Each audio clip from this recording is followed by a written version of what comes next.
এই যে দেখছো এত কিছুর আয়োজন, এগুলো সব রাধা মাধবের জন্য, ভোগের জন্য তৈরি হচ্ছে। আর এই যেখানে জেঠি আর এই যে আমার দাদু।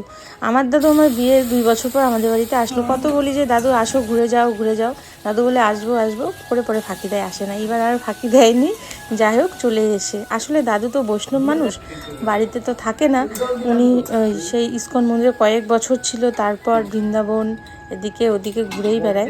তো দাদুকে অনেকবার বলার পর আসলো। দাদুকে বললাম কয়েকদিন থাকো, একটু ভজন কীর্তন করলে আমারও ভীষণ ভালো লাগে, কিন্তু দাদু থাকবেই না। তো সেদিন যেদিন আসলো তার পরের দিন ছিল পূর্ণিমা। তো দাদুর আমার ঘরে ভোগ চড়ানোর খুব ইচ্ছে ছিল।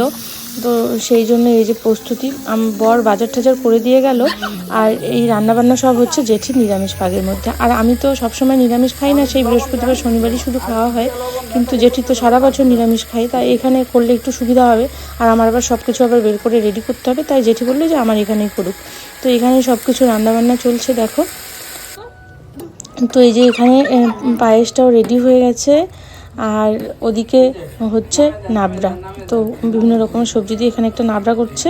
আর পায়েস এদিকে রেডি হয়ে গেছে, আর ভাজা বিভিন্ন রকমের, এখানে ডাল, তারপরে এখানে পনির, আর এখানে হচ্ছে এই নাবড়াটা। তো আর এই অন্নটা করলেই হয়ে যাবে। তো অন্ন হয়ে গেছে, আর এখন সাজাচ্ছে আর কি। তো এই যে ভোগের থালাটা সাজিয়ে নিচ্ছে। তো সব এক এক করে সাজাচ্ছে, চাটনিও আবার করেছিল। আর এই দাদুর বয়স 85 পার। তো মানে বুঝতে পারছো, এই বয়সে এসে এত কিছু মানে আয়োজন করা, প্রতিদিন ভোগ চড়ানো। উনি আবার কারো হাতে রান্না খায় না, বৈষ্ণব মানুষ। তো নিজে রান্না করে ঠাকুরকে ভোগ চড়ায়, তারপরে উনি মানে আর কি প্রসাদ গ্রহণ করে। তো এই যে সব কিছু রেডি করে জেঠির ঘরে এখানে ভোগ চড়িয়ে দিল। তারপরে আর একটা থালা সাজিয়ে ওইটা আমার ঘরে ভোগ চড়াবে। এই যে তো এই থালাটা আমার ঘরে যাবে।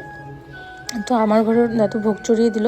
আর সত্যি যারা ভগবান ভক্ত তাদের মধ্যে অদ্ভুত এক শক্তি থাকে, মানে ভগবানই দেয়, না হলে এই মানে সম্ভব না আর কি। আমরা কি পারবো বলো, আমরা মানে পারবোই না, ভাবতেই পারি না। তো বন্ধুরা, ভিডিওটা এখানেই শেষ করছি। আর রাধা মাধবের কৃপাদৃষ্টি তোমাদের সকলের উপর থাকুক, এটাই কামনা করি। সবাই ভালো থেকো, টাটা।